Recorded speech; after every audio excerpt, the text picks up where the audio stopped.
So good morning. Chemistry second year, English medium. Unit is surface chemistry. Topic is colloids around us.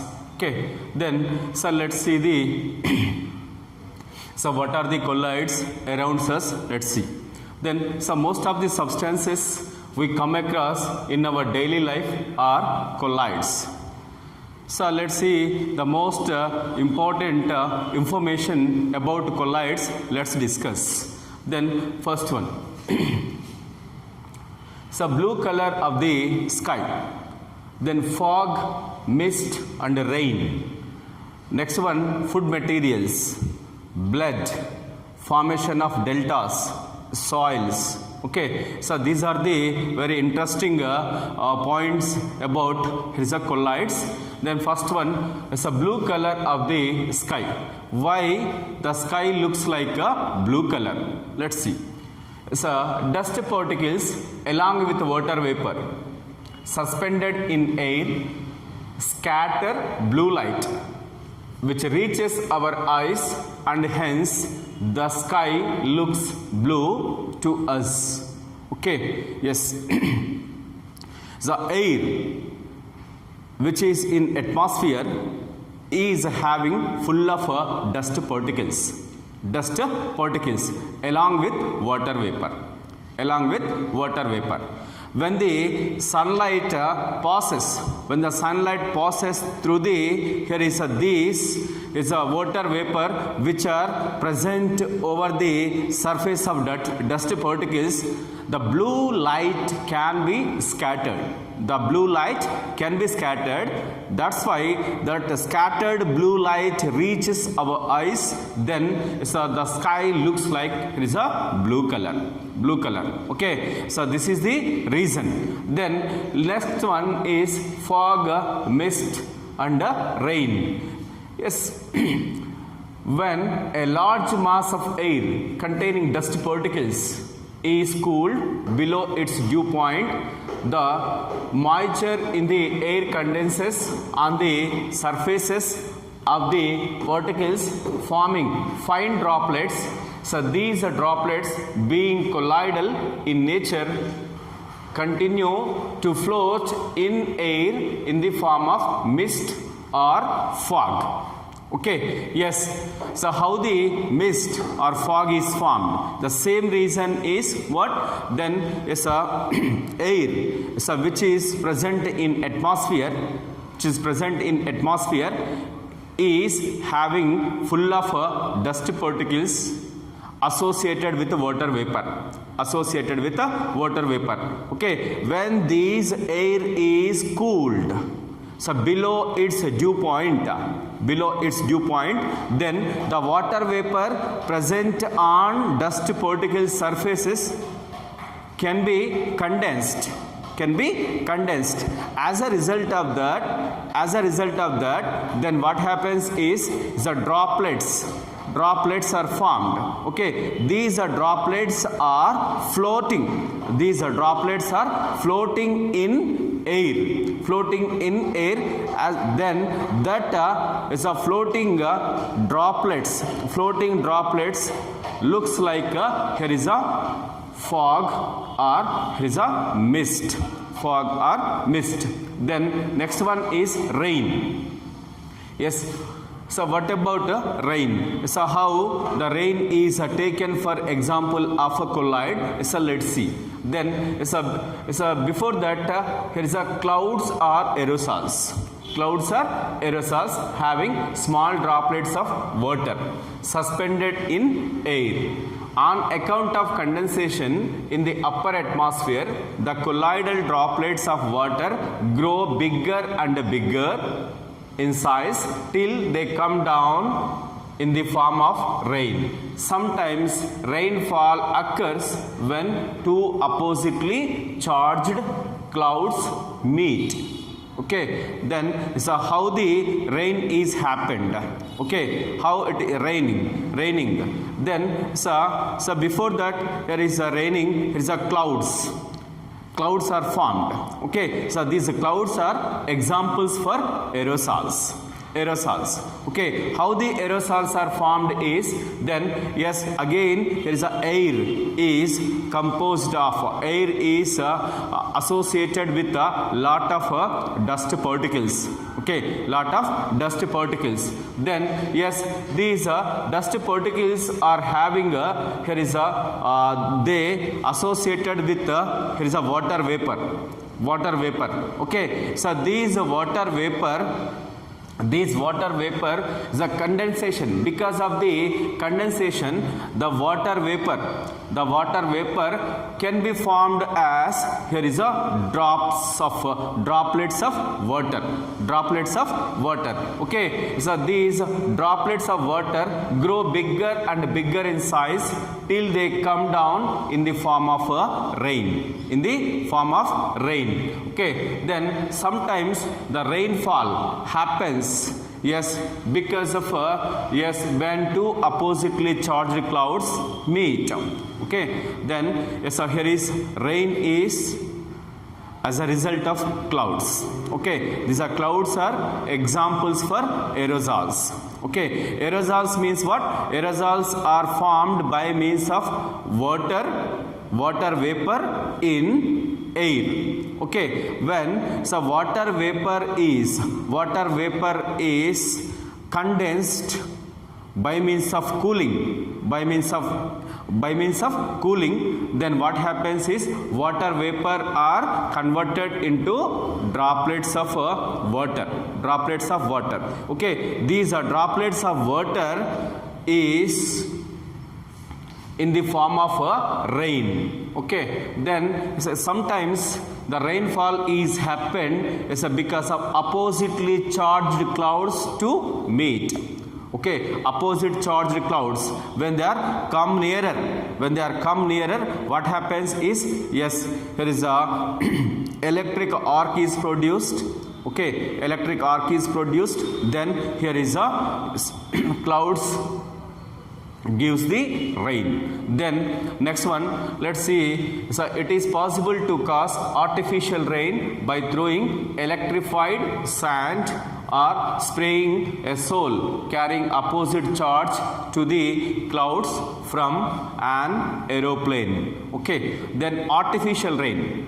So in drought conditions, in drought areas, then artificial rain is also possible. How the artificial rain is possible is, then so by throwing electrified sand or the colloidal form of silver iodide. The colloidal form of silver iodide soul is spraying on the clouds.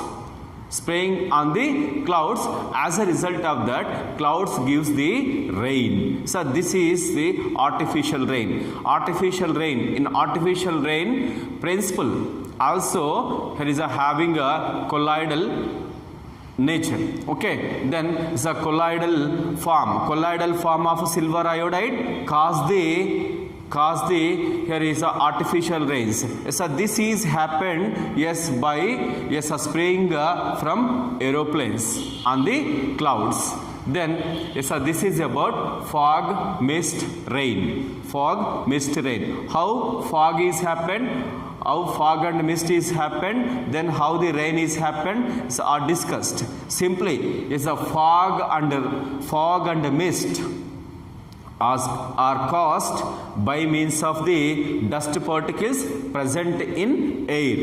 Okay, present in air. Then so these dust particles are associated with the water vapor. When the air is cooled below its dew point, then yes, here is a droplets are formed. These droplets are suspended in air, so floating in air, so that looks like a fog or mist. Then is a rain. So rain is happened because of the water vapor present in air. When it is condensed by means of cool air, then yes, these condensed water vapor forms here is a droplets. Okay, these droplets are raining. These droplets are raining. Okay. Then next one, artificial rain. Artificial rains also possible. Artificial rains also possible by the colloidal state of silver iodide. Okay. When silver iodide colloidal sol is spraying on the clouds from the aeroplanes, then what happens is the water vapor in the clouds, they can be aggregates and forms the, here is a water droplets. Then next one is food materials. Okay, most of the food materials are examples for colloidal form. It's a milk, butter, halwa, ice creams, fruit juices are in colloidal form. Okay, so milk is the colloid, butter is the colloidal form, then halwa is the colloidal form, ice creams, fruit juices, all are the colloidal state. Then next one is blood.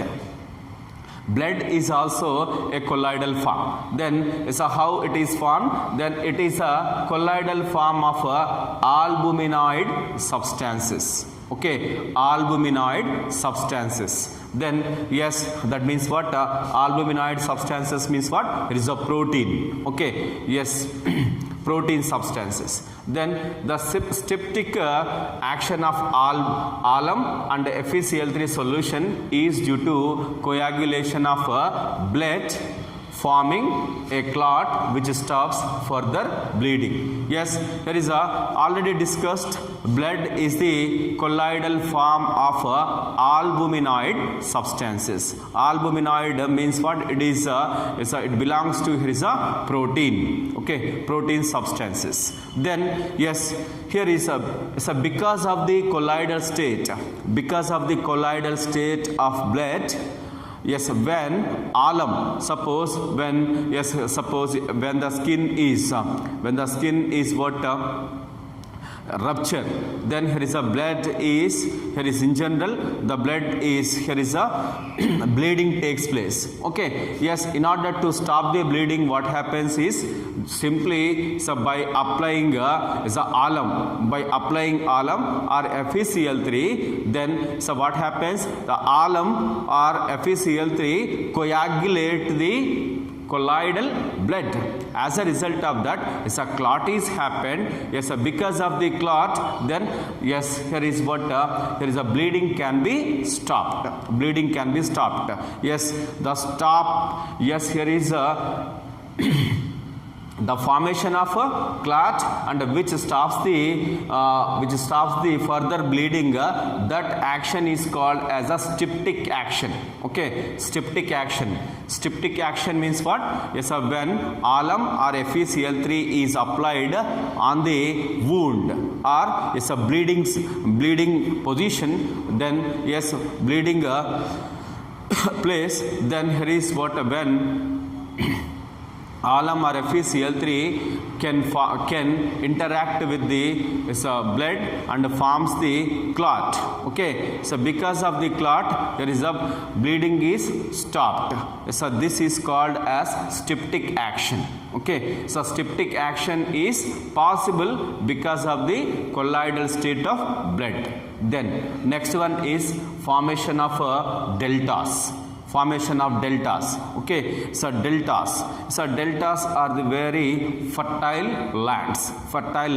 How these deltas are formed is, this river water is a colloidal solution of clay. Is a sea water contains a number of electrolytes.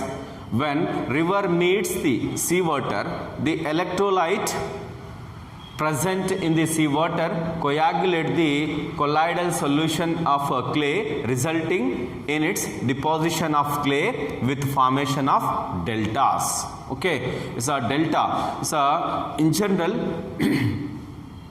So while formation of deltas, there is simply here is a here is a river water.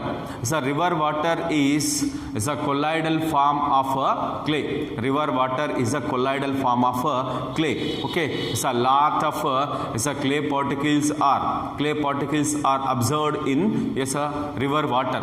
Okay, when river meets the sea water, then sea water is having lot of electrolytes.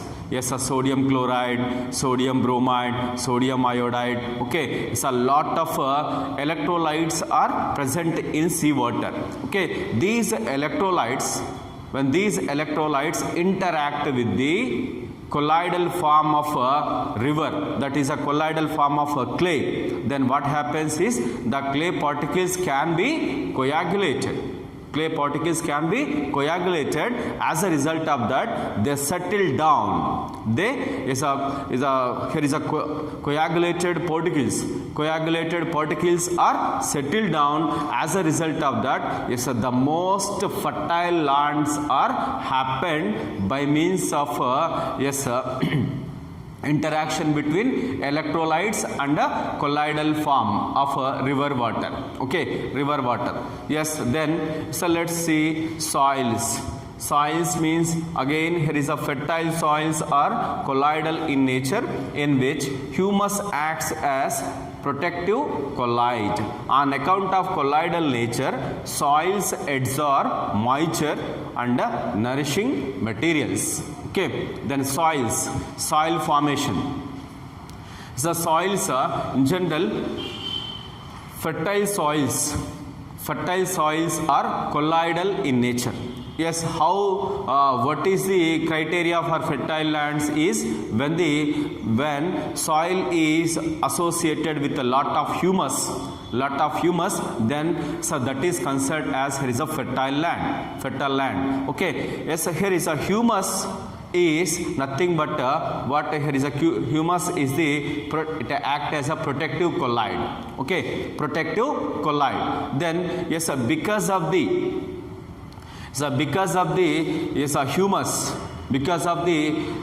humus present in fertile lands, then this humus adsorb the here is a moisture and nourishing materials, nourishing more fertile materials, nutrient materials are adsorbed by means of humus which is present in fertile lands. Okay, so this is the formation of soils. Okay, soils in general, soils are colloidal nature. Fertile soils are colloidal nature. Okay, then what is the reason for colloidal nature is the fertile lands are having a humus.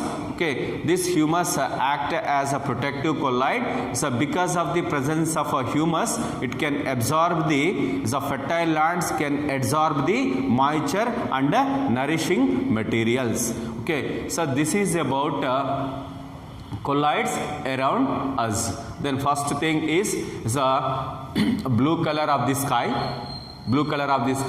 fog, mist and rain. Then food materials, blood, formation of deltas, soils. Okay, these are all in day-to-day life we are observing around us.